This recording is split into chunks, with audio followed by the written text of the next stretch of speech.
안녕하십니까. 2023년 7월 14일 금요일입니다. 정보엔 방첩TV에서 오늘은 KF21 양산을 미루려는 꼼수는 문재인 정부가 결국 양산 미룬다, 이런 주제로 말씀을 드리기로 하겠습니다. 자주 방송을 해드리지 못해서 죄송한데 그냥 놀려고 그러는 게 아니라 정말 눈꽃 뜰 새 없이입니다. 그리고 이미 언론에서 5.18 북한군 문제에 대해서 다루기를 시작했습니다. 오늘 내로 다 해결되진 않겠지만 길게는 1, 2년 안에 다 해결됐듯 보입니다. 이미 북한군에 대한 존재가 물증으로 확인이 됐고, 그리고 그 물증을 뒷받침할 국방부의 자료까지 다 확인이 됐기 때문에 그렇다는 말씀을 드리면서 오늘부터 일단 KF21이 어떻게 시작돼서 앞으로 양산이 제대로 될지 여기에 대한 말씀을 몇 편에 나눠서 할 것이고, 오늘은 전체적인 개요만 설명을 드리도록 하겠습니다. 그래야만 모든 사실에 대해서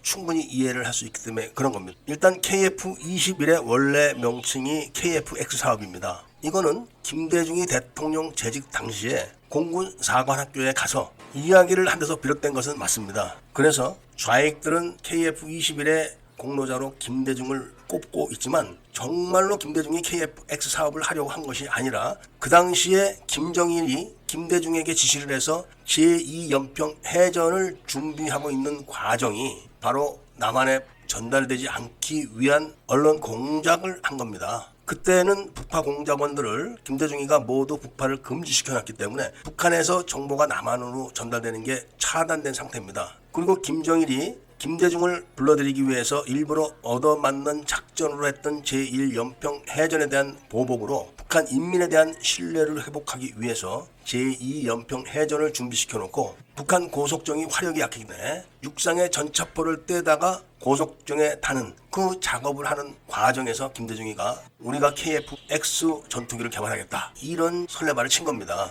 그 당시에는 지금 한국이 자랑하고 있는 FA-50 그 원조인 T-50을 한국이 돈을 대고 미국 농마가 기술을 제공해서 모든 지적 소유권을 미국 농마가 소유하는 조건으로 돈만 내고 개발하는 그런 형국이었기 때문에 언감생신 전투기를 개발한다는 것은 있을 수가 없었던 그런 시절입니다. 그런데다가 북한 핵자금을 대주기 위해서 국민들의 금반지까지 털어가는 그런 시절이었기 때문에 당시 건조하고 있는 이순신급 구축함도 레이더를 못 쓰는 걸 달아놓고 그것도 돈이 없어서 그렇다, 이런 핑계로 넘어갔던 그런 시절인데 무슨 KF-X 사업을 할 수가 있겠습니까? 이런 뿌리를 먼저 알아야 됩니다. 그 다음에는 노무현 정권이 들어섰고 노무현 정권이 KF-X 사업을 계속 미루기만 했습니다. 여력이 되지도 않고 할 수가 없었습니다. 그 다음에 이명박 정권도 협상을 하러 온 인도네시아 대표단 숙소에 국정원 직원들이 들어가서 노트북을 들여다보다가 걸렸고 타당성 조사만 모두 7번을 한 걸로 알려졌습니다. 할 생각이 전혀 없었던 그런 사업입니다. 그런데 이거를 박근혜 정부가 밀어붙이기 시작했는데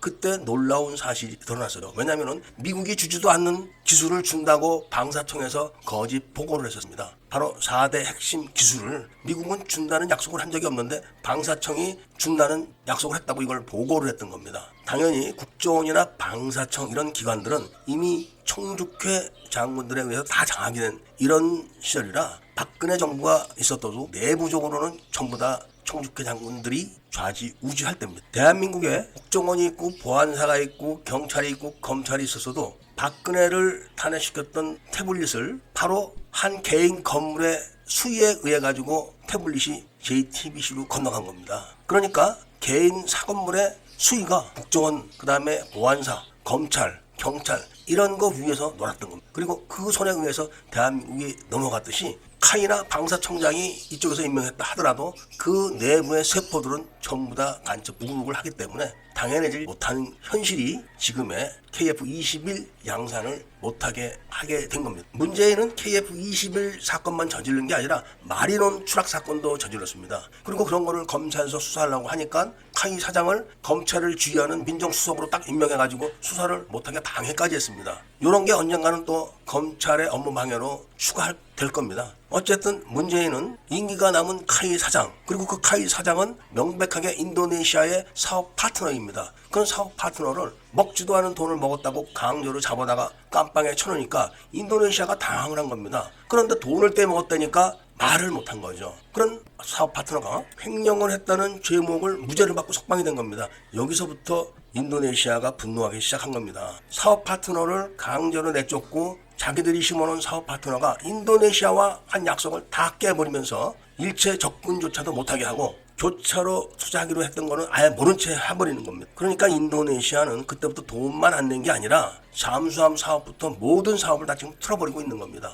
그리고 이런 내막에 대해서 인도네시아는 막강한 정보부를 갖고 있는 나라이기 때문에 말로 대응을 하지 않습니다. 즉 한국에서 KF21 양산을 하게 되면은 KF21 기본 사업 계획서, 그러니까 인도네시아까지 같이 도장을 찍은 기본 사업 계획서에는 인도네시아가 48대를 생산을 해야만 하는 조건으로 예산이 배정된다는 걸 잘 알고 있는 나라입니다. 이런 걸 다 기다리고 있다가 지금 이제 인도네시아가 수를 쓰기 시작하는 겁니다. 그래서 문재인 정부의 알박이들이 이걸 피해나가기 위해서 없는 법, 그러니까 기본적으로 만들어진 재경부의 그런 규정들을 뛰어넘는 다른 방사청의 규정을 만들어서 특별한 경우에 한해서 사업 타당성 조사를 면제한다. 요 따위 규정을 만들었다가 재경부에서 그런 거 없으니까 빨리 해라. 이렇게 해서 올해 지금 예산 청구조차 지금 못하게 될 처지에 놓인 겁니다. 지금 사업 타당성 조사는 통상적으로 6개월이 걸리는데 요거를 딱 3개월만 남겨놓게끔 작전을 짜놓고 그때 시작을 했지만 6개월을 준다고 해도 성립될 수 없는 게